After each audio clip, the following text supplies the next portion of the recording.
Roberta here with Fair Observer. In this segment, Rob Avis shares practical low-tech fixes for garden slugs from diatomaceous earth to beer straps and even ducks, showing how a small tweak can keep a backyard garden thriving. This is such an interesting question because 50 years ago, you would have just talked to your grandma and she would have told you how she manages that. But that information resource is rapidly diminishing now. Mm-hmm. Good, for better or worse, we have YouTube, we have books, we have cell phones, we have AI agents. There is no shortage of information on how to deal with these problems now. And a lot of it's pretty good. Interestingly enough, I had a big slug problem this year, and I'll talk about how I solved it here in a second. But the big thing with building any new skill, if you've never gardened before in your life, and women tend to be better at this than men. Men tend to go big and fail big. Women tend to be a little bit more rational when it comes to these things. But I always say start super small. And there's a book that was written many years ago now, maybe 30 or 40 years ago, called Square Foot Gardening. It was one of the most popular books in the United States. And you can usually buy them here in North America for $3 at a used bookstore because there's so many published. Yep. And it's a really, really simple system to follow in terms of how to grow a vegetable garden.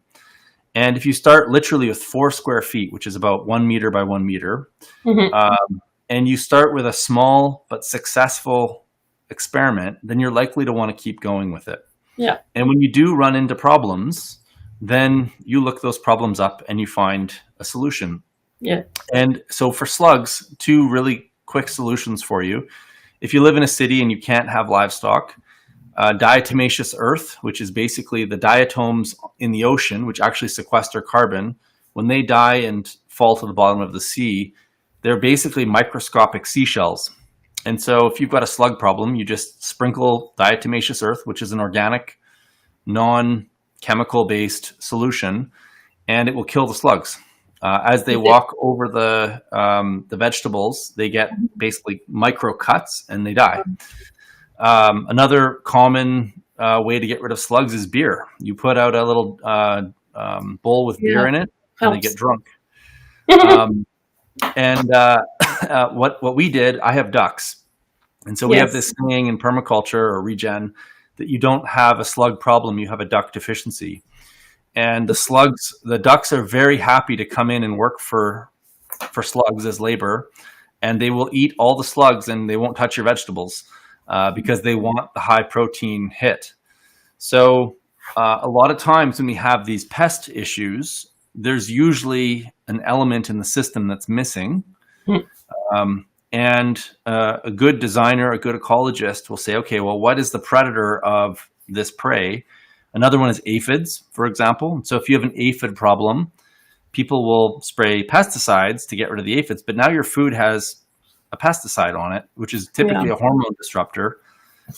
Aphids are consumed by ladybugs. Yeah. So what the answer is, well, I need to create ladybug habitat. What do ladybugs like other than they like to eat aphids? And if I poison the aphids and the ladybugs do come, now I'm also poisoning the ladybugs. Yes. So we need to learn how to build. Will eat the ladybug as well. Yeah. Yes. Join the conversation at Fair Observer and subscribe to our YouTube channel.